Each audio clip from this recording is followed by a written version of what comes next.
सबको जय मसीह की। प्रभु का धन्यवाद, प्रभु ने मौका दिया है इस प्रकार। वही कहेंगे आत्मा का फल विश्वास, आत्मा का फल विश्वास।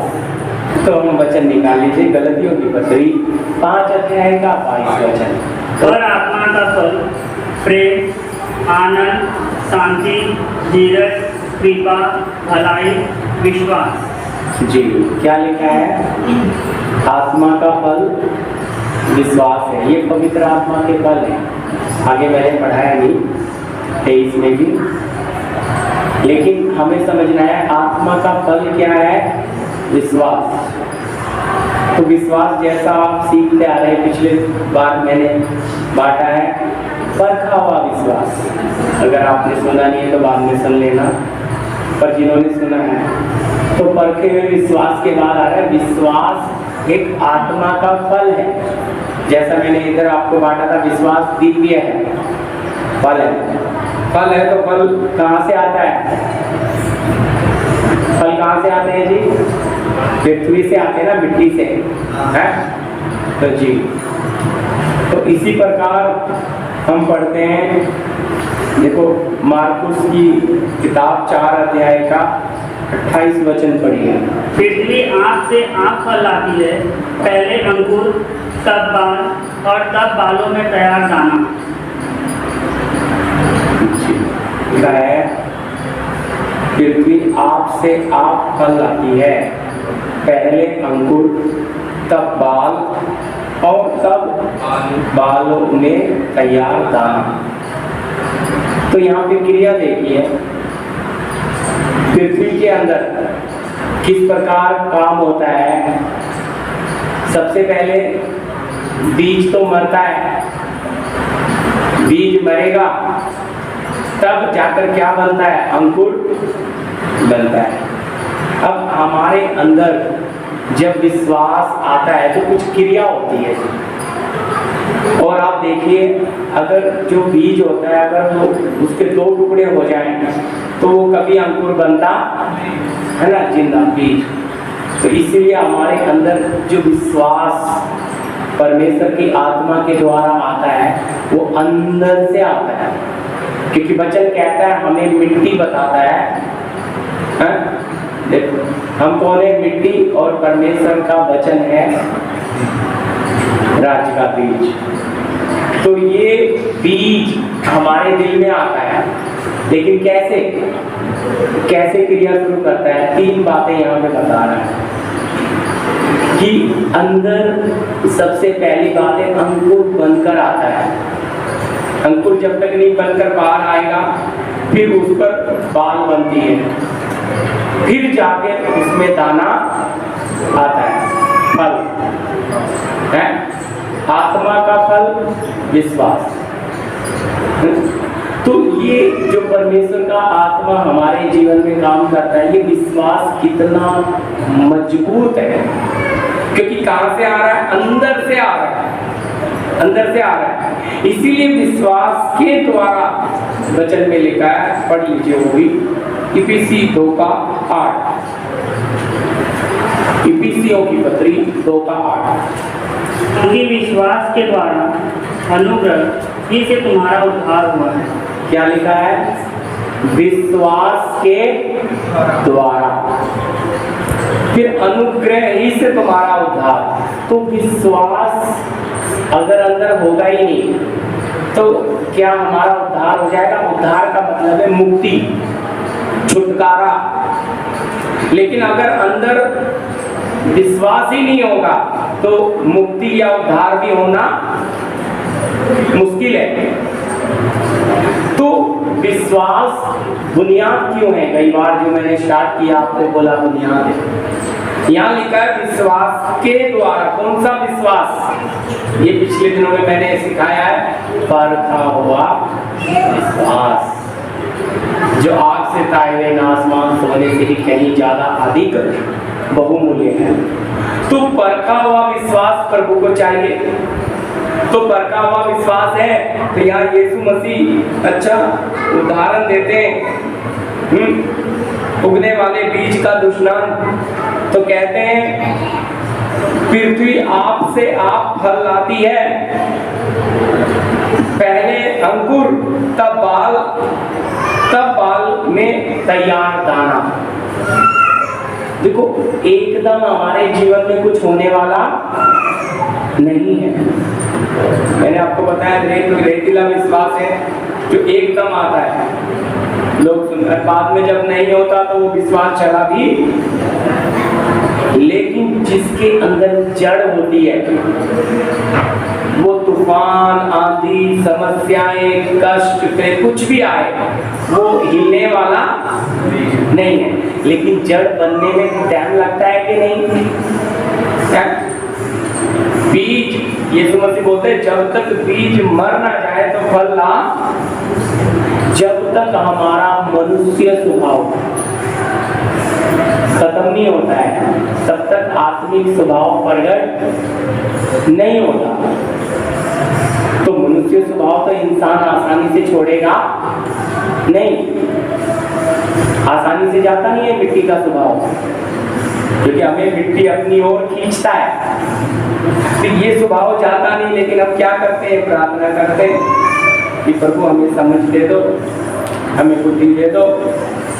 लेकिन इसमें क्रिया क्या हो रही है? अगर आप देखेंगे, पहले परमेश्वर ने जब मिलाप वाला तंबू बनवाया मूसा से, तो उसे बोला एक बाहरी आंगन,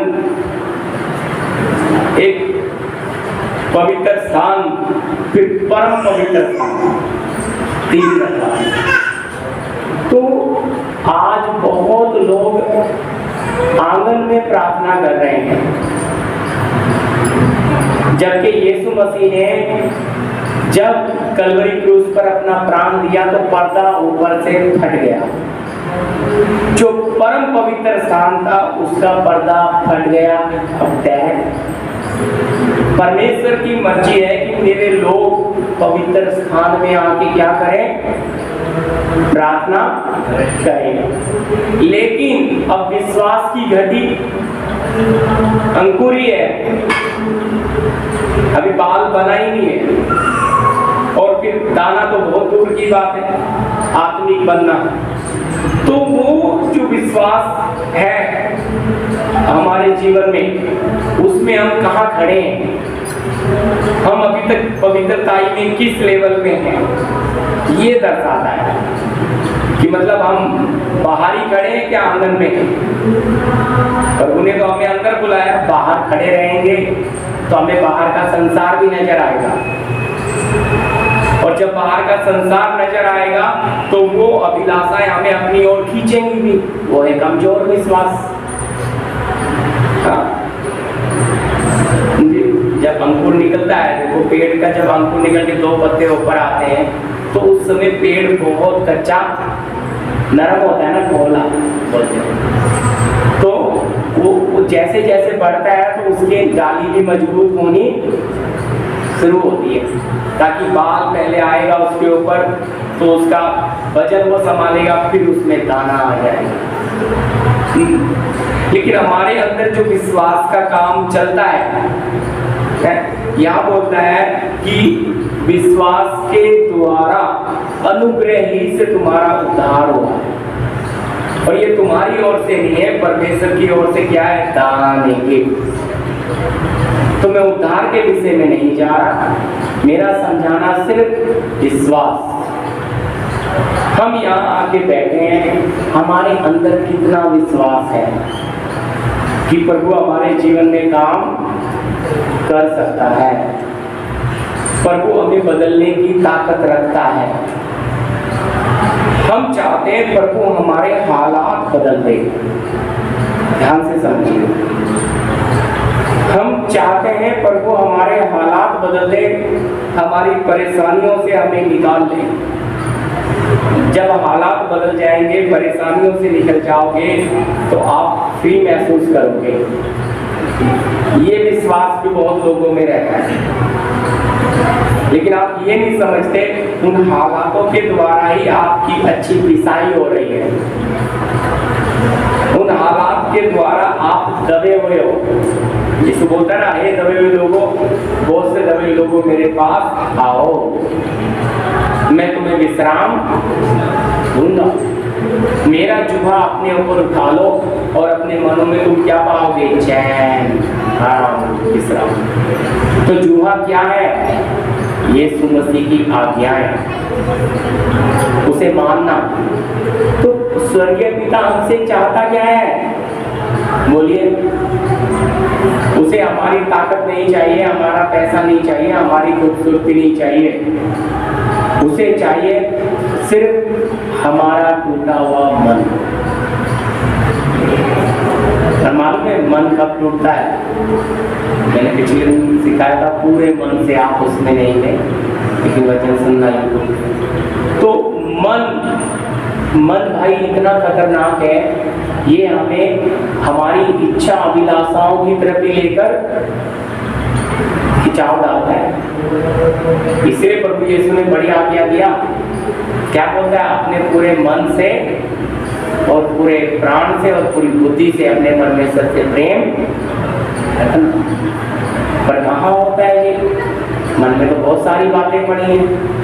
अब मन में तो ये भी पड़ा है, फलाने का देना है, उससे लेना है, उसका करना है, इसका ये करना है, सारी बातें मन ही में तो पड़ी हैं। यीशु बोलता है कोई भी मनुष्य को बाहर से आकर अशुद्ध नहीं कर सकती चीज, पर मनुष्य के मन से जो निकलता है वही उसको अशुद्ध। सोचोगे, जब आपका मन ही मलिन है तो आप पवित्र स्थान में कहाँ खड़े हो? प्रभु ने तो इनवाइट किया है, अपने पुत्र को बलिदान करके पर्दा ऊपर से फाड़ दिया, परम पवित्र स्थान पे आ जाओ और एक होकर पिता से क्या करें? प्रार्थना। लेकिन आंगन में खड़े रहकर प्रार्थना करने का आनंद अलग है। बाहर रहकर, दूर रहकर, मतलब थोड़ा संसार का भी इंजॉयमेंट मिलेगा और थोड़ा परमेश्वर का भी उपस्थिति मिल जाएगी। लेकिन भाई समस्या ये है कि आप दोनों तरफ का स्वाद ले रहे हो, दोनों तरफ का, जबकि आपको बुलाया गया है परम पवित्र स्थान में परमेश्वर के साथ। और जब आपका आत्मा परमेश्वर का आत्मा एक नहीं होगा तब तक आपका स्वभाव बदलेगा नहीं। विश्वास तो बहुत है, यीशु मसीह साफ कहते हैं, तू विश्वास करता है? दुष्ट आत्माएं भी विश्वास करती हैं और थरथराती हैं। देखो जी, हम विश्वास करते हैं पर हम कांपते नहीं हैं, लेकिन वचन कहता है दुष्ट आत्माएं विश्वास करती हैं और थरथराती हैं, कांपती हैं। क्यों? उन्हें पता है ये कौन है, ये भस्म कर देने वाली आग है, ये इतना भयंकर परमेश्वर है। हम विश्वास करते हैं पर फिर भी सोचो, अगर विश्वास ही के द्वारा स्वर्ग में जाना होता तो सबसे पहले तो दुष्ट आत्माएं चली जाती। पर विश्वास कौन सा? पिछले दिनों में सिखाया, परखा हुआ विश्वास। तो परमेश्वर हमारे विश्वास को परखता है, क्या ये अंदर आने के योग्य है।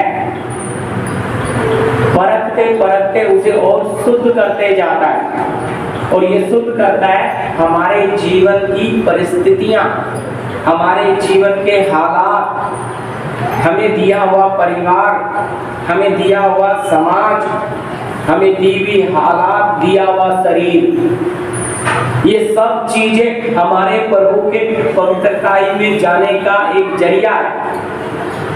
लेकिन हम सोचते हैं ऐसा शरीर दे दिया क्या प्रभु, कभी एक बीमारी जाती है दूसरी आ जाती है। लेकिन आपको बीमारी का भी समझना है, इसलिए मैंने आज 2 बातें लिखी हैं। विश्वास के द्वारा आत्मिक चंगाई, हालेलुया। बाद में प्रभु ने मौका दिया तो बांटेंगे, लेकिन अभी हम जो सीख रहे हैं वो क्या है? आत्मा का फल विश्वास। तो अगर ये आत्मा का फल हमारे अंदर है, हालेलुया, फल हमारे अंदर है विश्वास, तो इसके अंदर वो आत्मिक गुण भी होंगे जी। हम बोलते हैं ना विश्वासी, और अविश्वासी, दोनों में फर्क होता है। विश्वासी और अविश्वासी में, विश्वासी हर बात में क्या रखता है? विश्वास, हर बात में कि प्रभु की मर्जी पूरी हो। वो अपने विश्वास में डगमगाता। अविश्वासी कहता है इधर से काम नहीं हो रहा, उधर भी बोल के रख दो, उधर नहीं हो रहा, 4 जगह पे हाथ डालेगा, कहीं से तो हो जाए। पर विश्वासी प्रार्थना करता है, प्रभु बोला एक ही जगह डालेगा, उधर ही उसका काम। लेकिन आज बहुत सारे विश्वासियों के अंदर भी अविश्वास आ गया, और वो अविश्वास आ जाने से वो भी अभी 4 तरफ हाथ डालते हैं। प्रभु पे विश्वास रखते हैं, लोगों पर रखते हैं, रिश्तेदारों पर रखते हैं, और फिर भी उनके अंदर अविश्वास पनपता रहता है। क्यों क्यों पनपता है अविश्वास? बोलिए। क्योंकि जब तक काम हो ना जाए तब तक अंदर संतुष्टि आती नहीं, और अगर हो गया तो प्रभु तेरा धन्यवाद, नहीं हुआ तो मुंह बड़ा हो जाता है, दिमाग घूम जाता है, चिड़चिड़ापन, फिर बोलते हैं घर में मुझे अकेले रहने दो, दिमाग ठीक नहीं है। क्यों? जैसा चाहते थे वैसा हुआ नहीं। अब मेरा दिमाग मेरा फिर वो चिड़चिड़ा स्वभाव कहाँ आएगा? परिवार पे, बच्चों पे, पति पत्नी में। देखो कैसे झगड़े खड़े हो जाते हैं। क्योंकि जब इंसान जो सोच कर रखता है, जो इच्छा को पाल कर रखता है, जब वो पूरी नहीं होती तो उसको बुरा लगता है। और जब बुरा लगता है तो वो ये नहीं सोचता प्रभु ने कुछ भले के लिए किया होगा। चलो जी, नुकसान हुआ है, शायद परमेश्वर की कुछ मर्जी होगी मेरे पिता की, नुकसान करके मुझे कुछ सिखाना। समझे, बस पकड़ने जा रहे हैं, बस छूट गई, घर में मोबाइल रह गया, बच्चा मोबाइल लेने गया, बच्चे को देखे कि बस को पकड़े, बस जाने दी, और बस छूट गई। थोड़ी देर तो शांत है, फिर बाद में, क्योंकि बस अब 2 घंटे से पहले बस नहीं है, तो 2 घंटे हालत क्या होगी मन की? कुड़कुड़ाना कितना होगा? गलती किस किस की आएगी? तू मोबाइल ना भूलता तो ऐसा, समझे? फिर मतलब वो सोचकर फिर बाद में इतना गुस्सा किया, पति पे गुस्सा किया, पति ने पत्नी पे गुस्सा किया, बच्चों पे गुस्सा किया, ऐसा तुम्हारे कारण इधर धूप में मरना पड़ रहा है, परेशान हो रही है वो। बाद में पता लगा उस बस का तो एक्सीडेंट हो गया। तो कैसा बाद में खबर मिलने के बाद कैसा लगेगा? अच्छा हो गया ना, वो मोबाइल छूटा और आपकी बस रह गई। आप आगे की चीज नहीं देख सकते प्रियो। आपका मेरा देखना जो है, देखो जी, जो चींटी को मूंगी बोलते हैं ना, चींटी, तो चींटी का देखना और हाथी का देखने में फर्क है। हाथी थोड़ा दूर तक देख, पर मूंगी जो है, चींटी, वो कहाँ तक देख सकती है? वो बेचारी टेबल से उस पार उसे दिखेगा। इसी तरह मनुष्य का देखना और परमेश्वर का देखना। मनुष्य अपना आज का दिन पूरा देख नहीं सकता, आगे क्या है, लेकिन पिता उसका आगे लास्ट भी देख सकता है। समझ आ रहा है?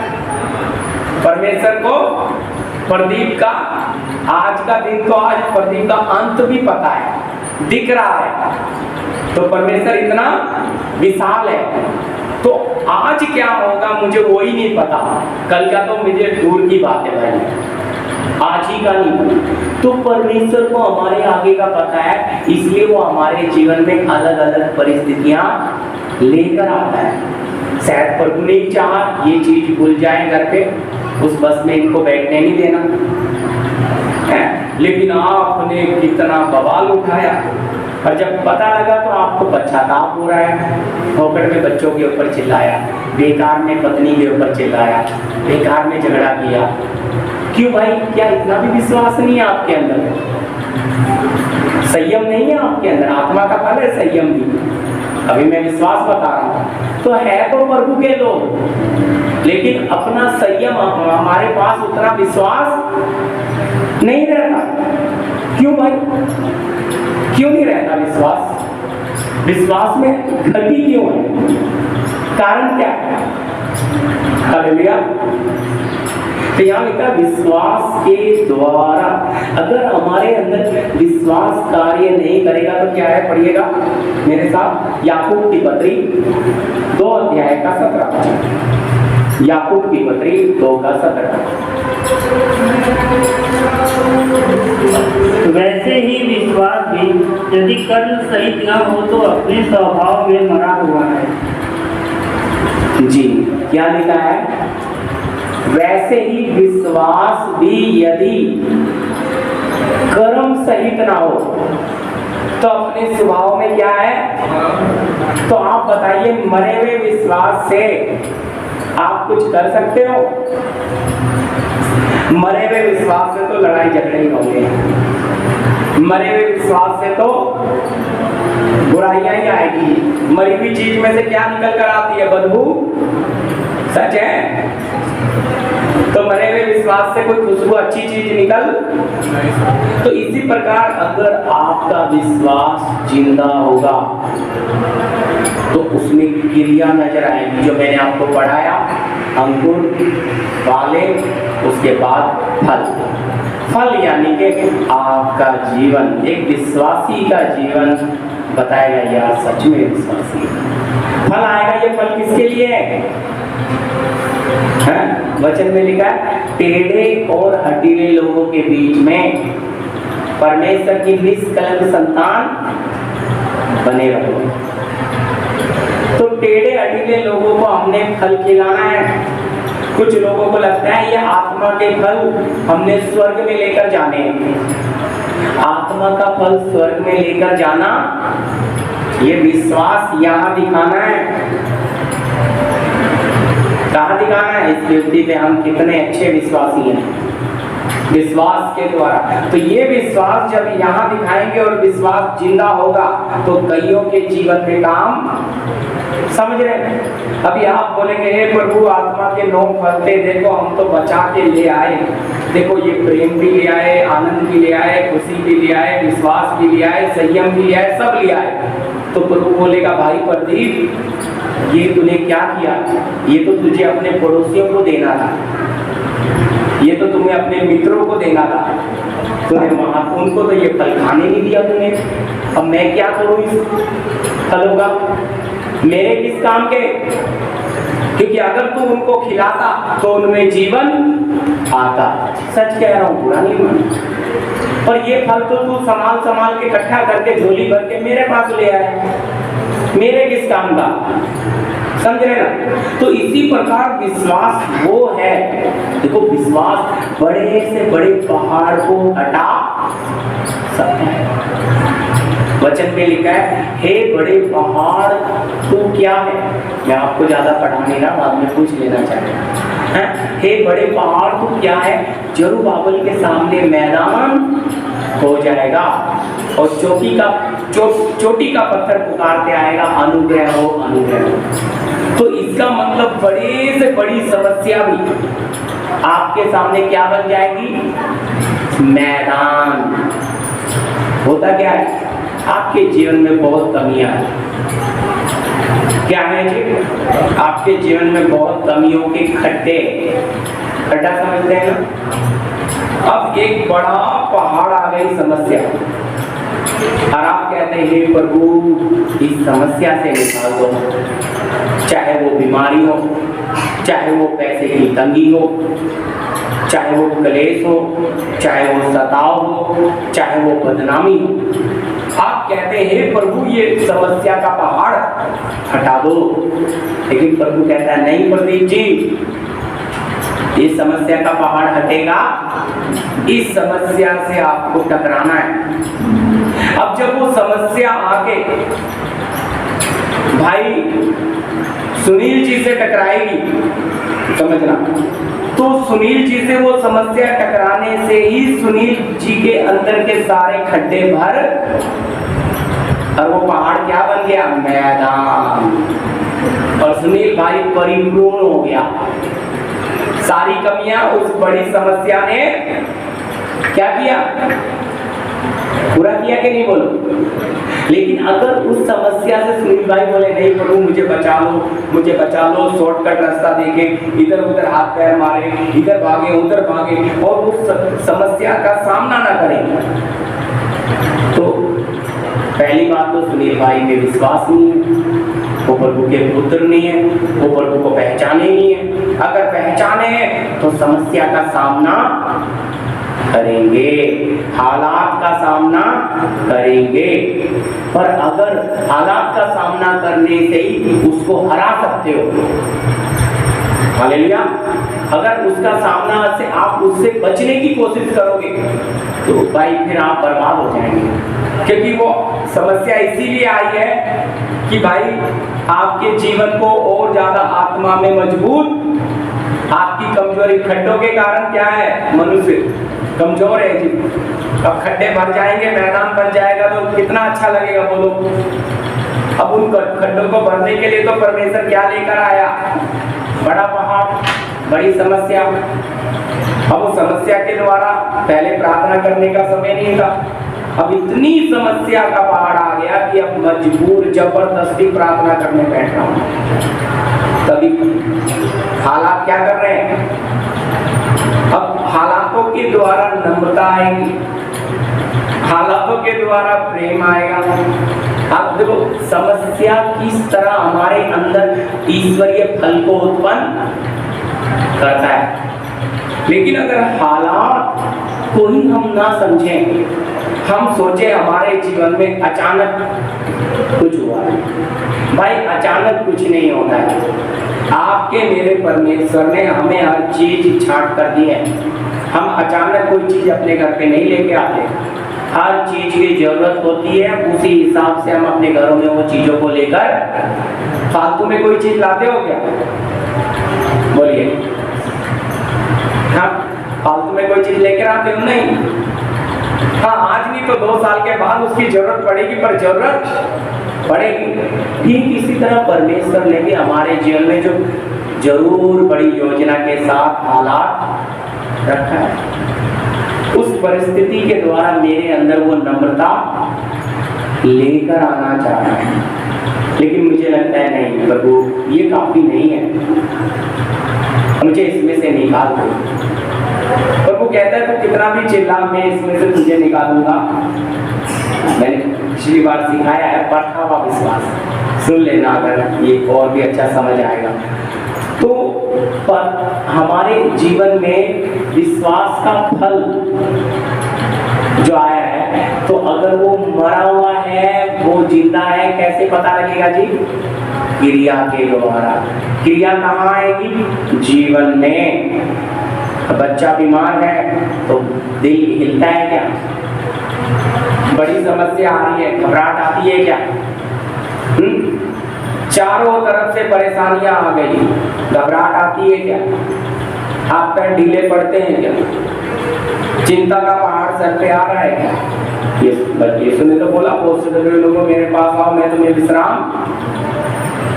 मैंने यीशु मसीह की आज्ञाओं को उठा लिया, मैं उसकी आज्ञाओं के पीछे चल रहा हूँ। जब मैंने उसकी आज्ञाओं का जुआ उठा लिया, अब मैं दाएं बाएं नहीं देखता, मैं मेरे प्रभु को।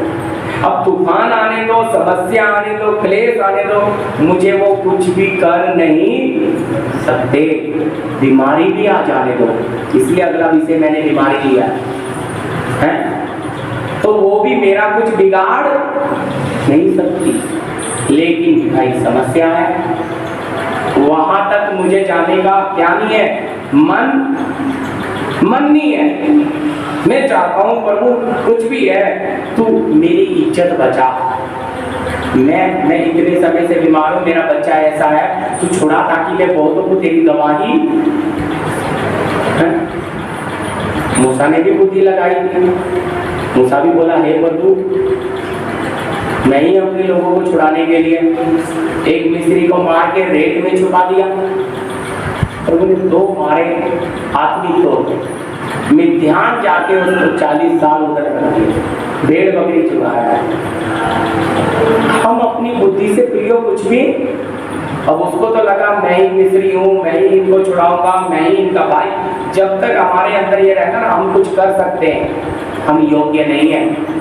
जब हमारे अंदर ये बात आ जाती है मैं कुछ भी नहीं कर सकता, हालेलुया। एक बर्तन को वचन में लिखा है परमेश्वर हमें चमकीला तीर बनाता है और अपने तरकस में रखता है। तरकस उसको बोलते हैं प्रियो, जो हम पीछे नहीं रखते वो धनुष बाण को रखने के लिए, तो उसमें बना के रख देता है। तो विश्वास आ गया आपके अंदर। अब विश्वास आने के बाद अब तरकस बोलता है मुझे चलना है। तीर बिना हाथ में लिए, बिना किसी की ताकत के अपने आप से चल सकता है क्या? वो कंडीशन है विश्वासी की। जब तक परमेश्वर का आत्मा उसे हाथ में ना ले तब तक वो, हम बर्तन हैं, हमें इस्तेमाल करने वाले की है सारी ताकत। उस धनुष में रखकर जो खींच रहा है ना वो हाथ की है ताकत, और उस ताकत से वो जाकर और फिर उसको परवाह नहीं है इस धनुष का, इस तीर का क्या होगा। वो ये देखता है मेरा निशाना कौन है। तो विश्वासी को तैयार करता है और विश्वासी के द्वारा विश्वासी को कहाँ डालता है परमेश्वर? बड़े से बड़ी दुष्ट आत्मा, बड़े से बड़े शैतान पकड़े हुए लोगों में ले जाकर सर घुसा देता है। अब तीर क्या बोलता है, हे प्रभु मेरा क्या होगा? प्रभु कहता तेरा क्या होगा मुझे कोई परवाह, लेकिन तेरे द्वारा मैं जिसे गिरा रहा हूं ना वो गिर रहा है। समझ रहा मेरी बात? तेरे द्वारा मैं जो काम कर रहा हूं वो होना है, क्योंकि तुझे बनाया इसीलिए। यह मतलब आपके साथ है कि परमेश्वर को हमारे जीवन की नहीं पड़ी, आपको अच्छा नहीं लगेगा। प्रभु ने आपके जीवन में जो विश्वास के द्वारा काम किया, एक अच्छा धनुष बनाया आपको, और किस में डालने के लिए? शत्रु में डालने के लिए। आप परमेश्वर के हाथ का हथियार हैं, लेकिन अब आप सोचते हैं हमारे लिए कुछ हो जाए। हथियार सोचता है मैं खुद से, ऐसा हो सकता है क्या? धनुष के अंदर कोई ताकत है? हाँ जी है। धनुष खुद से कुछ कर सकता है? इसी प्रकार हमें ये विश्वास होना हम अपने आप से कुछ कर, लेकिन परमेश्वर के द्वारा सब कुछ हो, उसके लिए कोई भी बात असंभव है ही नहीं। हाँ? तो देखो परमेश्वर जो है वो असीमित है, उसके लिए कोई सीमा, लेकिन आपके और मेरे लिए सीमाएं हैं। हम उस सीमा से आगे जा, हमारी बुद्धि को भी एक सीमा है? हमारी लाइफ के लिए भी एक सीमा है, हर चीज के लिए। लेकिन परमेश्वर को कोई सीमा, इसलिए वचन में लिखा है भाई उसके लिए कोई भी बात असंभव हमारे लिए है, उसके लिए नहीं है। तो परमेश्वर अगर हमारे जीवन में काम करना चाहता है, वो हमें उस फल के समान हमारे अंदर वो विश्वास का फल ढूंढता है। क्या हम दूसरों के लिए विश्वासी का फल बन सकते हैं? क्या दूसरों के लिए हमारे जीवन में विश्वास आ सकता है कि हमें देखने से वो कहे यार मुझे भी ऐसा विश्वासी, मुझे भी ऐसा प्रभु में चलना है जैसे ये बहन चल रही है। फिर ये तो भाई दूसरे को हमें वो विश्वास का फल खिलाना पड़ेगा। मैंने आपको बोला वो थैले में रख के पॉकेट में रख के नहीं चलेगा, वो आपको खिलाना। और जब आप विश्वास रखकर दूसरे पर चलते हो तो आपके साथ ज्यादा से ज्यादा धोखा होता है।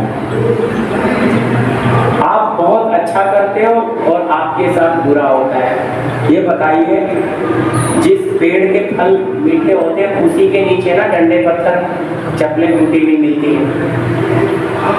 क्या पहचान है? उसके ऊपर बच्चे चढ़कर उसकी डालियां भी तोड़ डालते हैं। फल मीठा है ना जी, जो अच्छे होते हैं उन्हीं पर तो ज्यादा समस्या है। अगर आपके अंदर वो मिठास ना होती तो आपके जीवन में पत्थर भी आते, ये बात समझ लेंगे तो धन्य हो। अगर आप पर पत्थर, आप कहेंगे कैसी बात कह रहे हैं, सच्चाई है। आप सच्चाई में चल रहे हो, इसीलिए तो बुराई आपके पीछे पड़ी है कि ये चल कैसे रहा है। वो चलने नहीं देना चाहता, वो अपनी पूरी जान लगाता है कि ये सच्चाई को छोड़ दो।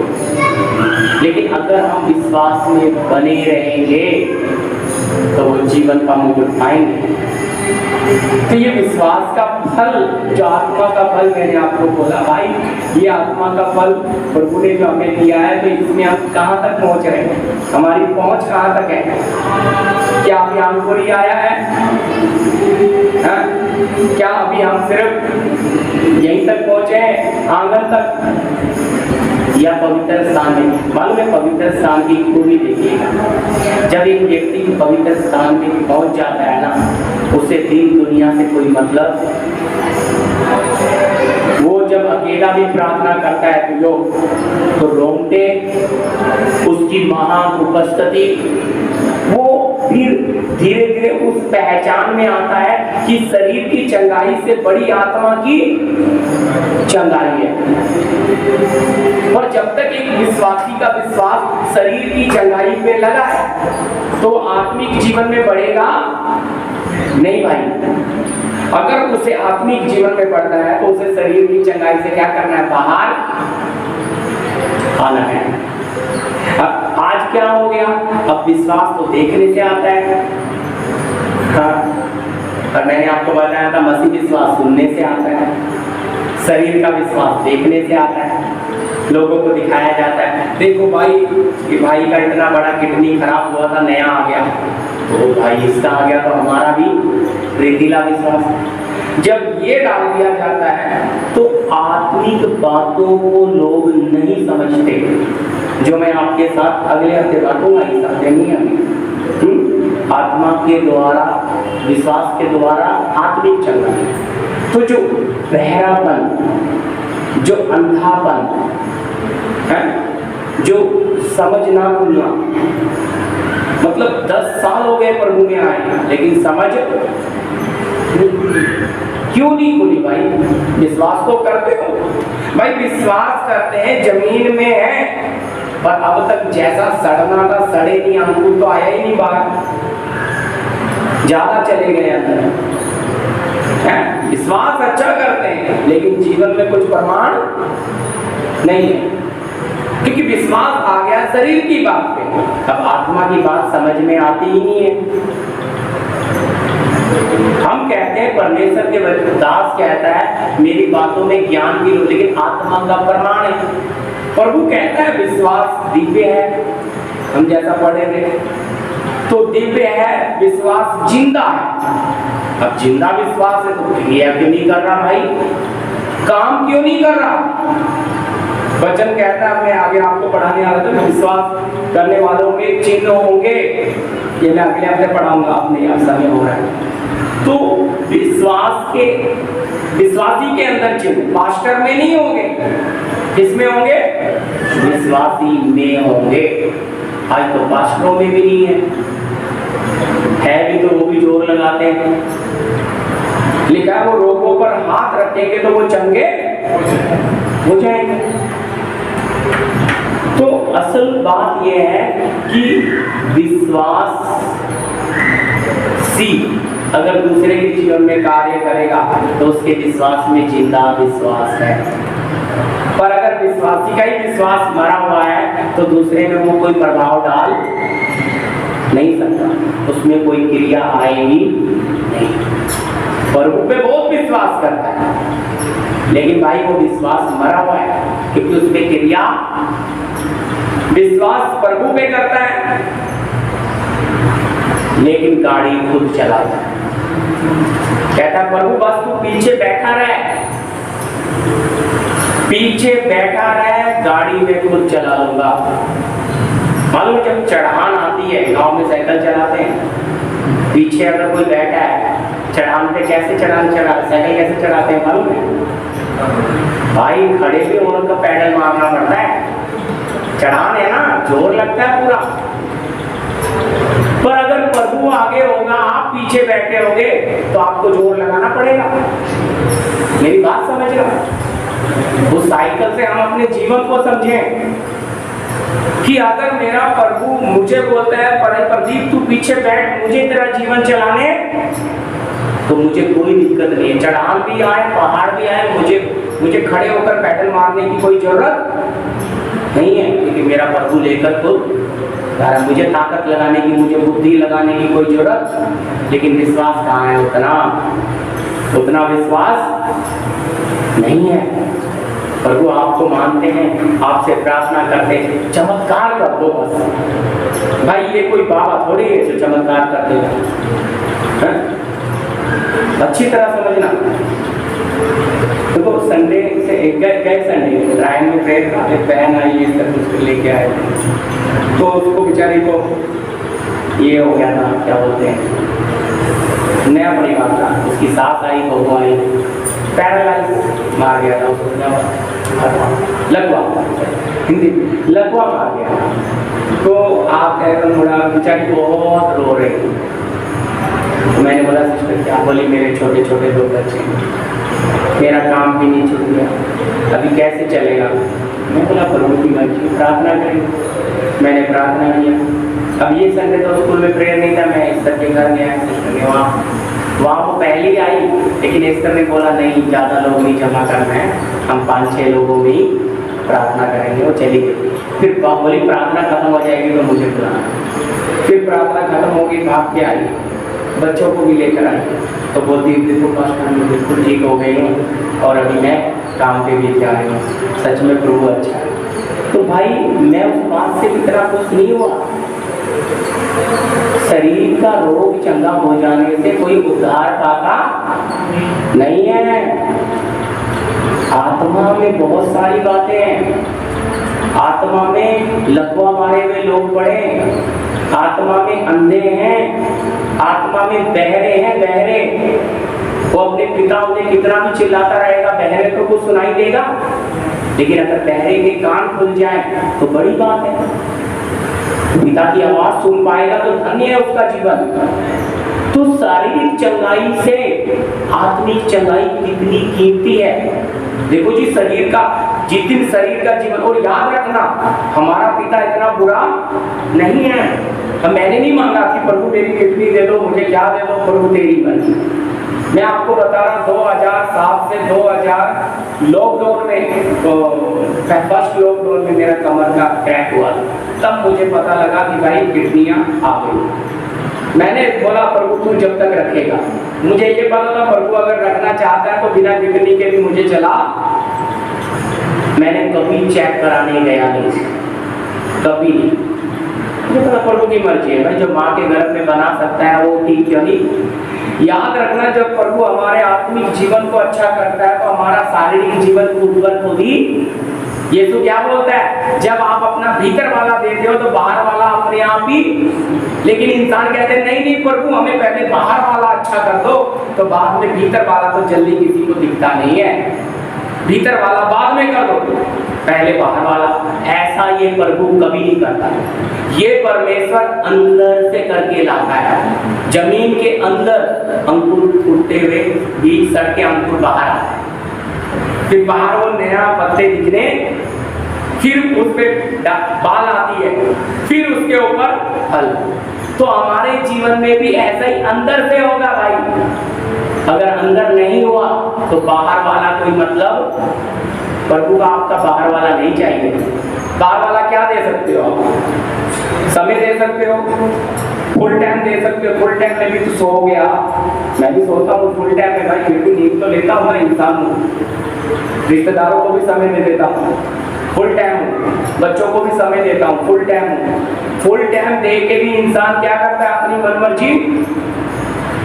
याद रखना परमेश्वर के साथ आपने जो रिश्ता रखना है, सबसे बड़ी बात है, जैसा मैंने बोला संसार का समय संसार को परमेश्वर का समय देना है।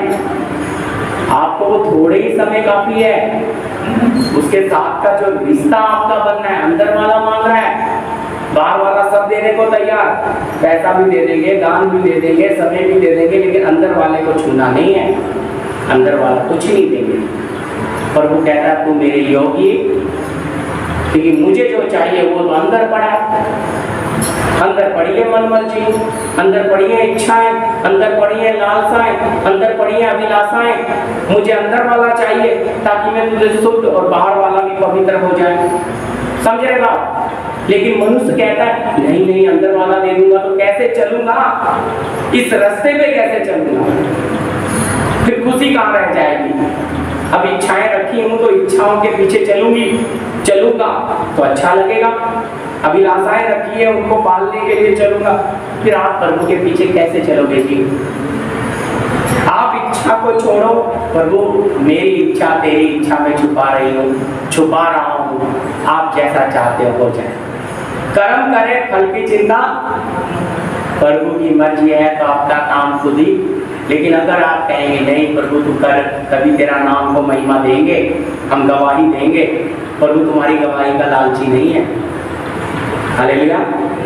कितनी मैं बोलता कितनी ऐसी चंगाई चाहिए, शरीर की चंगाई हमारा प्रभु करता है, लेकिन उससे ज्यादा महत्व है आत्मिक। प्रियो शरीर में ये इंसान 70 साल जी लेगा, 80 जी लेगा जी जोर मार के, 80 के बाद ये मिट्टी में जाएगा, तब इसको कितना दुख होगा। इसका आत्मा प्राण जब नरक में तड़पता होगा तब इसको लगेगा अरे मैंने जीवन के लिए कुछ क्यों नहीं कमाया, मैं शरीर के लिए नासवान के लिए क्यों मर मिटा। अगर उसने इसी जीवन में उस जीवन के लिए पाना शुरू किया तो उसे क्या मिलेगा फायदा, तो वो चीज मांगी। ये तो हमारा पिता हमारा कहता है मांगने से पहले तुम्हारा स्वर्गीय पिता जानता है, योग्य बन जाओ मिल जाएगा। हमारा बच्चा योग्य बनता है अपने आप ही, उसे वो चीजें बाप मां लाके अपना पेट काट के अपनी जरूरतें मिटा के उनको पहले खुद टूटा चप्पल बाप पहन के बेटे को बढ़िया VIP जूता ला के दे सकता है। क्यों भाई, प्यार करता है, बच्चा मेरा लायक है, मेरा बच्चा मेरी आज्ञा मानता है, उसको जरूरत है तो मैं वो चीज उसे करता है ना। शरीर का बात तो आदमी का बाप क्यों नहीं करेगा, पर कर नहीं रहा, क्योंकि योग्यता परख रहा है। इसलिए परखा हुआ विश्वास चाहिए प्रभु को, तो हमारे अंदर विश्वास का फल ये आएगा तो बहुतों के लिए फायदा बनेगा। ठीक है जी, प्रार्थना करेंगे। एक छोटा सा भजन लेके हम प्रार्थना करेंगे। 173। हाँ जी। प्रभु यहोवा मुझ में आजकल उसका डेरा है, अपनी आँख मुझको हरदम मेरे कहता है। प्रभु यहोवा मुझ में आजकल उसका डेरा है, अपनी आँख मुझको हरदम मेरे कहता है। प्रभु यहोवा मुझ में समझ से आगे काम मुझ में करता है, उसका मेरे अंदर बसना रहते समझ से आगे काम मुझ में करता है, उसका मेरे अंदर बसना रहते प्रभु यहोवा आजकल उसका डेरा है, प्रभु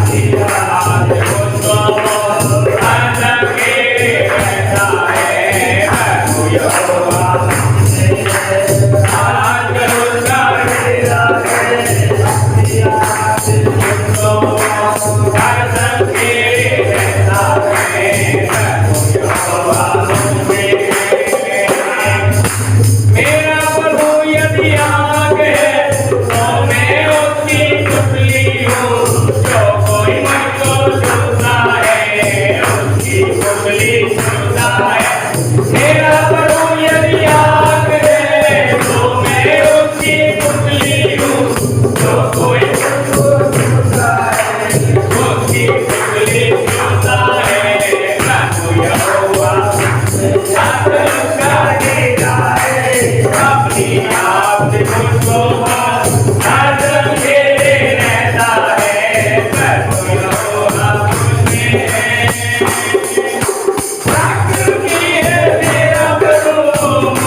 देंगे। माइक दोनों इन्हें भोजन दिया गया प्रभु और इनके हृदय की पाठ्य पूरे वचन जाए ताकि प्रभु जी सोते बैठते उठते लेटते प्रभु ये वचन इनको पाने में जाए की मर्जी कर जो इनकी इच्छा है इनकी इच्छा करता सब कुछ होने दो प्रभु तेरी अनुग्रह सामर्थ इनको बना रहे। हाँ प्रभु तेरी मर्जी में प्रभु इस भाई बहन को आपके हाथ से नीचे रखो। ये छोटी सी प्रार्थना सुनना कर यीशु नाथ के नाम आमीन। अब पिता का प्रेम, पुत्र का अनुग्रह, पवित्र आत्मा की सहभागिता संगति हमारे साथ तमाम संत लोगों के साथ प्रभु यीशु के दूसरे आगमन तक होता रहे। आमीन। सबको जय मसीह की जी।